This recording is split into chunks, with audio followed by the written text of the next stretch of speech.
Hi friends, అందరికీ నమస్కారం. Welcome to my channel. ఈరోజు మన ఛానల్లో మరొక కొత్త రెసిపీ వచ్చేసి గోధుమ పిండితో గరిజెలను ఎలా చేయాలో చూద్దామండి. వీటిని కజ్జికాయలు అని కూడా అంటారు. ఇలా చేసిన ఈ కజ్జికాయలు అయితే క్రిస్పీగా చాలా టేస్టీగా ఉంటాయండి. ఇందులోకి మనం వేసిన స్టఫింగ్ కూడా చాలా సింపుల్ ప్రాసెస్లో చేసుకోవచ్చు. ఎన్ని రోజులైనా కూడా ఇవి ఇలాగే క్రిస్పీగా కరకరలాడుతూ ఉంటాయండి. చాలా టేస్టీగా ఉంటాయి. మీరు కూడా ఇలా ఒకసారి ట్రై చేసి చూడండి. అలాగే ఫ్రెండ్స్, మా ఛానల్ని ఇంతవరకు సబ్స్క్రైబ్ చేసుకోకపోతే సబ్స్క్రైబ్ చేసుకోండి. అండ్ లైక్ చేయండి, షేర్ చేయండి. ప్లీజ్ మా ఛానల్ని సపోర్ట్ చేయండి. మరి నోరూరించే ఈ కజ్జికాయలని ఇప్పుడు చాలా టేస్టీగా, క్రిస్పీగా, సింపుల్గా ఎలా చేయాలో చూసేద్దామండి. ముందుగా ఒక బేషన్లోకి ఒక 2 కప్పుల వరకు గోధుమ పిండిని వేసుకోవాలి. మీరు కావాలనుకుంటే ఒక కప్పు గోధుమ పిండి, మరొక కప్పు వరకు మైదా పిండి అయినా వేసుకోవచ్చండి. ఇక్కడ నేనైతే ఒక 2 కప్పుల వరకు గోధుమ పిండిని వేసుకున్నాను. తర్వాత ఒక హాఫ్ కప్ వరకు ఉప్మా రవ్వను వేసుకోవాలి. ఇప్పుడు దీనిలోకి కొద్దిగా సాల్ట్, కొంచెం వేడి చేసిన నెయ్యిని వేసుకోవాలండి. అంటే ఒక టేబుల్ స్పూన్ వరకు నెయ్యిని వేడి చేసుకొని మొత్తం ఒకటేసారి కాకుండా ఇలా కొద్ది కొద్దిగా వేసుకుంటూ పిండిని కలుపుకోవాలి.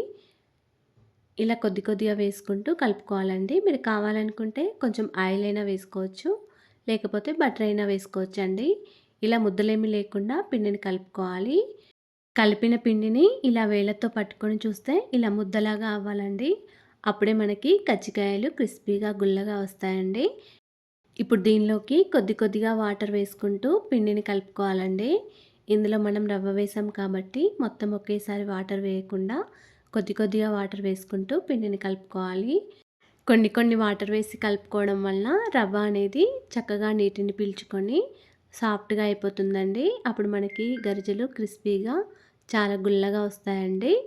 పిండిని చక్కగా కలుపుకున్న తర్వాత పిండి కన్సిస్టెన్సీ అనేది ఇలా ఉండాలండి. తర్వాత దీనిపైన కొద్దిగా నెయ్యి లేదా ఆయిల్ని అప్లై చేసి దీనిపైన మూత పెట్టుకోండి. పిండి అనేది ఆరిపోకుండా ఉంటుంది. ఇలా కలుపుకున్న పిండిని ఒక పావు గంట వరకు మంచిగా నానబెట్టుకొని ఉంచుకోండి. తర్వాత కజ్జికాయలలోని స్టఫింగ్ కోసం ఒక కడాయి పెట్టుకొని ఇందులోకి ఒక 2 కప్పుల వరకు పల్లీలను వేసుకోవాలి. ఈ పల్లీలను స్టవ్ని సిమ్లో పెట్టుకొని ఫ్రై చేసుకోవాలి. అప్పుడే లోపల వరకు వేగిపోయి పచ్చిగా ఉండకుండా టేస్టీగా వస్తాయండి. ఈ పల్లీలను వేయించడానికి ఒక 5 to 7 మినిట్స్ వరకు టైం పట్టిందండి. ఇలా సన్నని సెగ మీద వేయించితేనే మనకి టేస్టీగా ఉంటాయి. పల్లీలు చక్కగా ఫ్రై అయిన తర్వాత స్టవ్ ఆఫ్ చేసుకోండి. ఈ పల్లీలు పూర్తిగా చల్లారిన తర్వాతనే మిక్సీ జార్లోకి వేసుకోవాలండి. అప్పుడే మనకి ఈ పల్లీల పౌడర్ అనేది ముద్దగా అవ్వకుండా పొడి పొడిగా వస్తుందండి. మీరు కావాలనుకుంటే ఈ పల్లీల పైన ఉన్న పొట్టు తీసేసైనా వేసుకోవచ్చండి. నేనైతే పొట్టుతో సహా వేసుకున్నాను. ఇప్పుడు దీనిలోకి ఒక 5 వరకు యాలకులు వేసుకొని గ్రైండ్ చేసుకోండి. ఇలా కొద్దిగా బరకగా గ్రైండ్ చేసుకోండి. పల్లీలను గ్రైండ్ చేసేటప్పుడు ఇలా పొడి పొడిగా రావాలనుకుంటే మధ్య మధ్యలో ఆపి గ్రైండ్ చేయండి. అప్పుడు ఇలా చక్కగా పొడి పొడిగా వస్తుందండి. ఇలా కొద్దిగా బరకగా గ్రైండ్ చేసుకుంటేనే మనకి తినేటప్పుడు టేస్టీగా అనిపిస్తాయండి కజ్జికాయలు. ఇలా గ్రైండ్ చేసుకున్న పల్లీల పౌడర్ని ఒక ప్లేట్లోకి వేసుకోవాలి. ఇప్పుడు దీనిలోకి ఒక 3/4 కప్పు వరకు బెల్లం వేసుకోవాలండి. ఈ బెల్లాన్ని మొత్తం పల్లీల పొడిలో బాగా కలుపుకోవాలండి. కొద్దిగా ఉండలు ఉండలు లేకుండా కొంచెం ఇలా స్మాష్ చేసినట్టు కలుపుకోవాలి. ఇలా కలుపుకున్న తర్వాత మళ్ళీ మిక్సీ జార్లోకి వేసుకోండి. తర్వాత మళ్ళీ మధ్య మధ్యలో ఆపుకుంటూ గ్రైండ్ చేసుకోవాలి. ఇలా గ్రైండ్ చేసుకుంటే మనకి బెల్లం అనేది పల్లీల పౌడర్లో మొత్తం కలిసిపోతుందండి.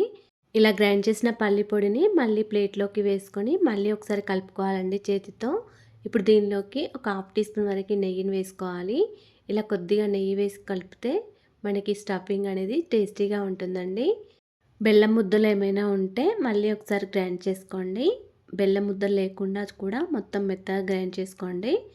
అందుకే ముందుగానే కొద్దిగా బరకగా గ్రైండ్ చేసుకొని తర్వాత బెల్లం వేసుకొని మళ్ళీ గ్రైండ్ చేసుకోవాలి.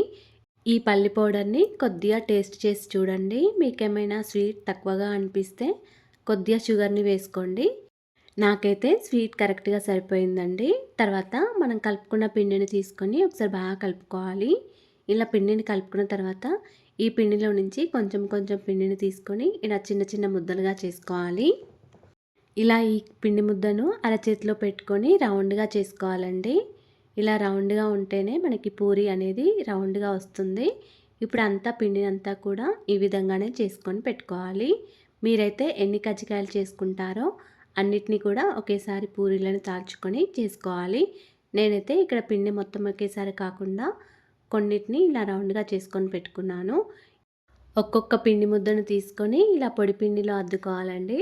తర్వాత పూరీలా తాల్చుకోవాలి. కజ్జికాయల చెక్క ఏ సైజులో ఉంటుందో అంతకంటే పెద్ద సైజులోనే పూరీని తాల్చుకోవాలండి. ఇలా పొడి పిండిని చల్లుకుంటూ చక్కగా పూరీని తాల్చుకొని పక్కకు పెట్టుకోవాలి. అన్ని పిండి ముద్దలను కూడా ఇలాగే తాల్చుకోవాలండి. పూరీలను మరి మందంగా కాకుండా మరి పల్చగా కాకుండా మధ్యస్థంగా తాల్చుకోవాలండి. అప్పుడే మనకి కజ్జికాయలు తినేటప్పుడు గట్టిగా అనిపించవండి. ఇలా ఈ సైజులో తాల్చుకొని పక్కకు పెట్టుకోవాలి. ఇప్పుడు గరిజల చెక్క తీసుకొని ఇలా ఈ చెక్కకి చుట్టూ మొత్తం ఆయిల్ని అప్లై చేసుకోవాలి. తర్వాత చుట్టూ మొత్తం పొడిపిండిని అప్లై చేసుకోవాలండి. ఇలా మధ్యలో కూడా పొడిపిండిని బాగా రాయాలి. అప్పుడే మనకి కజ్జికాయలు అంటుకోకుండా ఉంటాయి. ఇలా పొడిపిండిని మొత్తం అప్లై చేసిన తర్వాత మనం తాల్చుకున్న పూరిని ఈ చెక్క పైన వేసుకోవాలి. ఇప్పుడు మనం రెడీ చేసుకొని పెట్టుకున్న ఈ స్టఫింగ్ని ఒక 2 స్పూన్ల వరకు లేదా 1½ స్పూన్ వరకు వేసుకోవాలండి. ఇలా మధ్యలో వేసుకోవాలి. మిడిల్లో వేసుకోవాలండి. అంచుల చివరిలో రానివ్వకూడదు. తర్వాత ఇలా అంచుల చుట్టూ కొద్దిగా వేళ్ళతో వాటర్ని అప్లై చేయాలండి. ఇలా వాటర్ని అప్లై చేస్తే మనకి కజ్జికాయలు స్టఫింగ్ అనేది బయటికి రాకుండా ఉంటుంది. చుట్టూ మొత్తం కొద్దిగా వాటర్ని అప్లై చేసిన తర్వాత చెక్కను ఇలా క్లోజ్ చేయాలండి. తర్వాత ఇలా కొద్దిగా గట్టిగా ప్రెస్ చేసి పైనున్న పిండిని తీసేయాలి.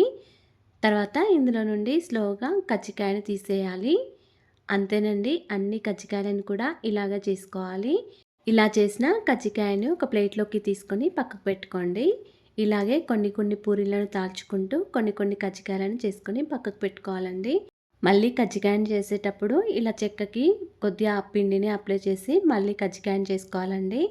ఎవరైనా హెల్ప్ చేసే వాళ్ళు ఉంటే ఒకరు పూరీలు తాల్చుకొని మరొకరు ఈ కజ్జికాయలు చేస్తే తొందరగా అయిపోతుందండి.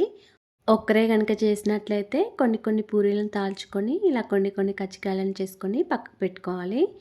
ఒకవేళ కజ్జికాయలు చేసే చెక్క లేకుంటే ఇలా పూరీని చేసుకొని ఇలా సమానంగా ఉన్న ఒక మూతను తీసుకోండి. ఈ మూతతోటి కొద్దిగా పూరీని ప్రెస్ చేసి మనకి కజ్జికాయ అనేది కరెక్ట్ షేప్లో వస్తుందండి. ఇప్పుడు దీని మధ్యలో స్టఫింగ్ని వేసుకోండి. ఇలా స్టఫింగ్ని వేసిన తర్వాత అంచుల చివరిలో కొద్దిగా వాటర్ని అప్లై చేసుకోవాలండి. స్టఫింగ్ని పూరి అంచుల చివరిలో రానివ్వకుండా చూసుకోవాలి. తర్వాత వేలితో ఇలా కొన్ని వాటర్ని అప్లై చేసి ఇలా క్లోజ్ చేసి చివర్లను ఇలా ప్రెస్ చేయండి. అది ఈజీగా అతుక్కుపోతుంది. ఈ కజ్జికాయ మంచి డిజైన్ కోసం ఇలా ఫోర్క్తో కొంచెం డిజైన్ని చేసుకోండి. అలాగే మరొక సైడ్కి కూడా ఇలాగే ఫోర్క్తో డిజైన్ చేసుకోండి. అంతేనండి, కజ్జికాయ చెక్క లేకున్నా కూడా మనం చాలా ఈజీగా ఈ కజ్జికాయని చేసుకోవచ్చు. చెక్క పైన చేసిన కజ్జికాయలన్నిటినీ చివర్లో ఇలా కొద్దిగా కట్ చేసుకోండి. అప్పుడు మనకి కజ్జికాయలు అనేవి కరెక్ట్ షేప్లో కనిపిస్తాయి. పిండినంతా కూడా ఈ విధంగానే కజ్జికాయలను చేసుకోవాలండి. తర్వాత స్టవ్ ఆన్ చేసుకొని కడాయిలో డీప్ ఫ్రైకి సరిపడా ఆయిల్ వేసుకోవాలి. ఆయిల్ అనేది మనకి మీడియంగా వేడవ్వాలండి. ఇలా పిండి ముద్ద వేస్తే స్లోగా పైకి రావాలి. బాగా వేడైన ఆయిల్లో వేస్తే కజ్జికాయలు అనేవి మెత్తగా వస్తాయండి. అందుకే స్టవ్ని మీడియం ఫ్లేమ్లో పెట్టుకొని ఈ కజ్జికాయలను ఫ్రై చేసుకోవాలి. ఆయిల్ కూడా ఎక్కువగా వేడవ్వక ముందే ఇవి వేసుకోవాలండి. అప్పుడు మనకి కజ్జికాయలు క్రిస్పీగా వస్తాయి. ఆయిల్లో సరిపడా కజ్జికాయలను వేసుకొని స్లోగా ఫ్రై చేసుకోవాలి.